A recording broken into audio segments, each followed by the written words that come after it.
less pressure on your left leg, more pressure on that right leg in efforts to focus on maximal hip excursion. For guys who are quick twitched or fast twitch, who have a higher propensity for moving quickly, the focus is to slow them down in efforts for them to understand the movement joint positions that they're covering neuromuscularly. So I slow them down and we focus on full range of motion.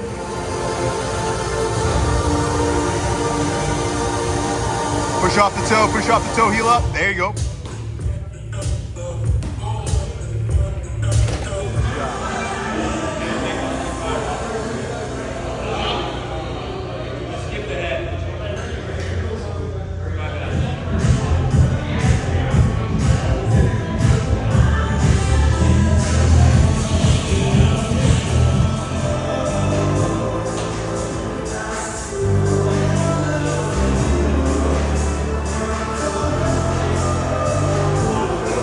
Hey, which leg you pushing off of?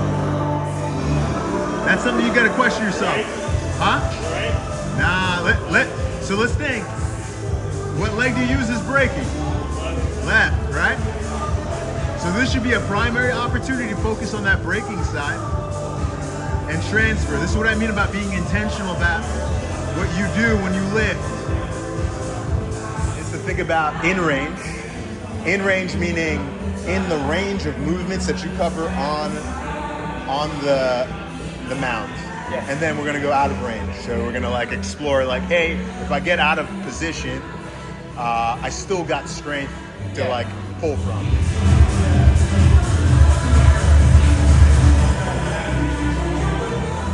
All right, Karafa, give me 2 more reps. Tell me what's going on. What you got? Hamstring?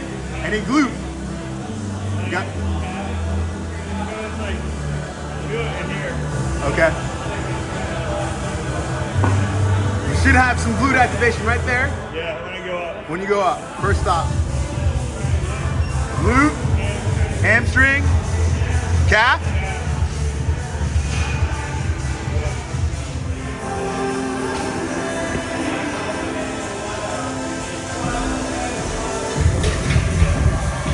I want you to bend your knees slightly because you're a little too extended. Bend the knee. Now I'm talking about the working leg. Even more slight bend. There we go, right there. Now the hamstring. Oh, yeah. Really engaged. Yeah. Okay, now I want you to focus on rotating in the inside. Where do you feel it more? It should be on your adductors, right? No. All right, outside, lateral hamstring, right? Good, back in, hold. That's it.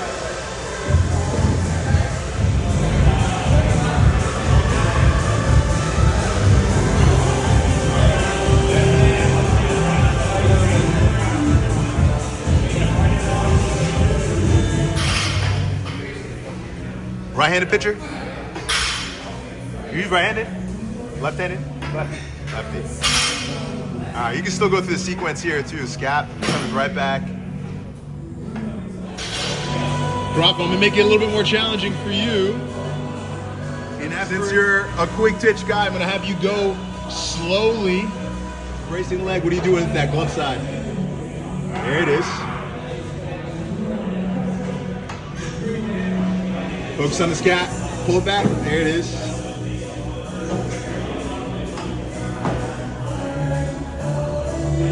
And really drive off that braking leg as you come through. Lift both hips up, feel it in your glutes, right? And then lift one leg slowly off. Slight bend, you should feel it in that hamstring. All right, hold that position. Tell me where you feel it. Point. Okay, where else? Adductor? Where else? Glute? Where else? Cool. Where you're feeling it. Medial hamstring the entire time? Big time. Medial hamstring, very bottom, kind of that glute hamstring connection. As I get that full extension, that's where I feel it. Any gas drop feeling? Any like? It's engaged, but it's not like the main thing that's taking the brunt for me is the medial Okay, hamstring. so let's go through the sequence because I'm interested to learn about how you go through this movement. Okay. Start from tummy, like gastroc, glute. You can go Down glute. here, Yep. I feel it when I'm at the top. I feel glute, medial hamstring. Up. So I'm at the top here, and then as I go, it's just medial hamstring, gastroc a little bit, and it's gone. All right. So as you're driving that, where do you feel your base, your anchor of support is? Yes. There we go. All right. Right-handed pitcher, right?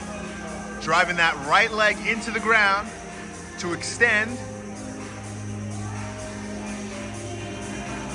onto that overhead load. That's what we're focusing. Slight bend to the knee, heel elevated, push off the toe. Big toe, big toe, big toe on the ground. Big toe on the ground. That big toe pushes off that ground, heel elevated, heel elevated. Feeling your hamstring and your glutes. Slight bend to your knee. There you go. Good. Now, here's the thing, right? You're gonna feel it at the mid-belly or hamstring. As soon as you extend all the way out, you're gonna start feeling in your calf. The gastroc's gonna take over. So I want you to think about that as you go through it. All right? Hips up, feeling your hamstring. Mid-belly, calf starts taking over. Calf starts taking over. Hammy, hammy, hammy, hammy, hammy. Or it can be reversed. Slowly on getting elevated off the AirX pad. So you're gonna take it not just into a, like that half kneeling split squat position where the knee is floating above the ground. All right, so you're gonna sequence it, and it's gonna be slow movement of the lower extremity. Upper extremity can go fast as it wants. All right. That's it. That's it. And then remember, since this is your mechanics, this is your movement pattern, that lead leg is that braking leg. So focus on trying to get to that position. You'd be braking there. Good. So technically, as that arm comes down, you should be sinking. Up as you come. Yep. K-wheel is one of my favorite, or I should call it sort of this eccentric a piece of equipment, let's put it that way. One of my favorites for getting movement action here.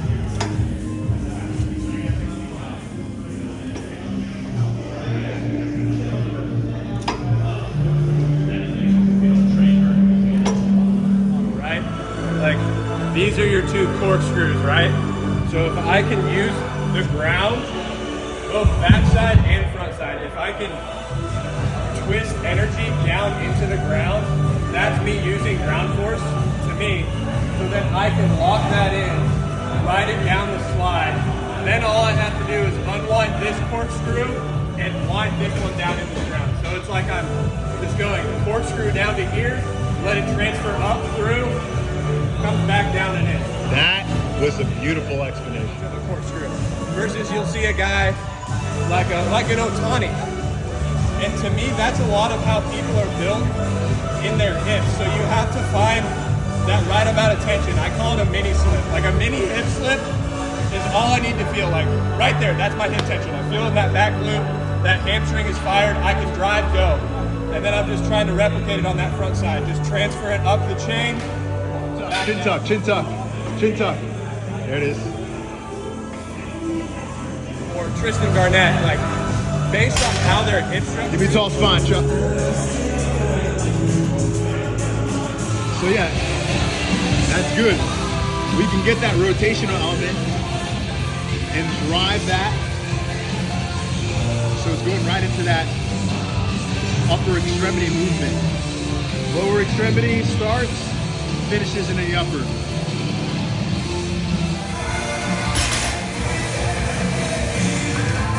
Slow down. Slower.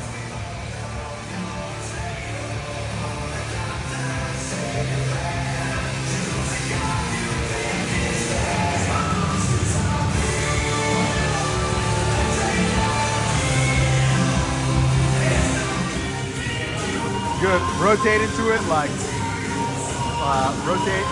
There it is. That's better. Good. Don't like use your scat. So like finish with a good chest up, upper torso.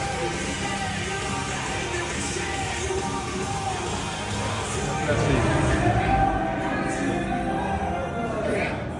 There it is.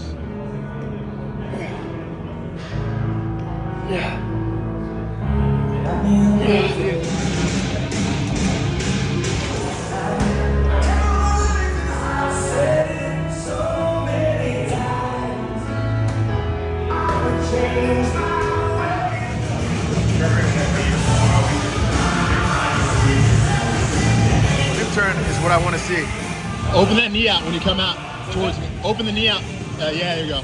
Both knees. There you go. Flare that knee out a little bit more. Not the lead leg.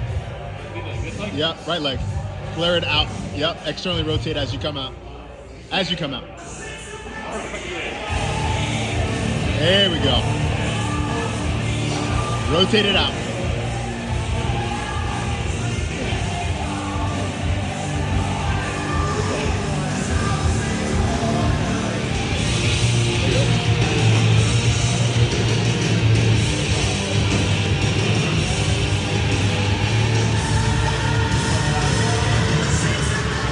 Lead leg up.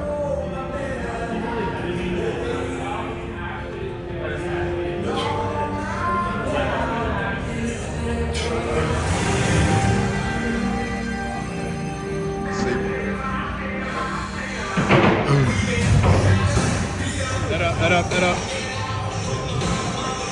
That's better.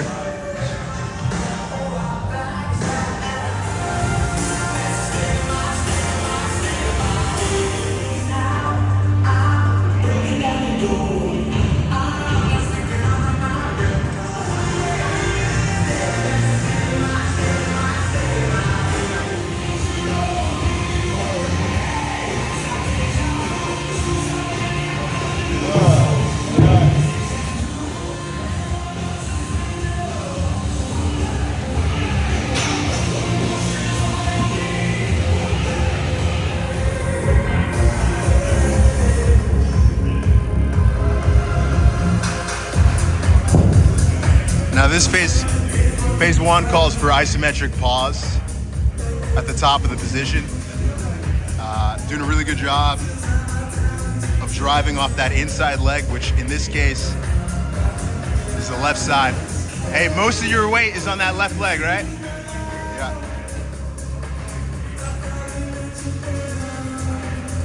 And the reason for this is we're looking to cover hip extension. So that maximal hip excursion position is what we're looking for. Maximal hip excursion to me means that drive leg has an opportunity to be able to cover ranges going posteriorly. Whereas that lead leg generally is focusing on hip flexion. So we're trying to put most of the weight and the stress of this exercise off that outside leg in this case, instead of the inside leg. Learn to control that single leg.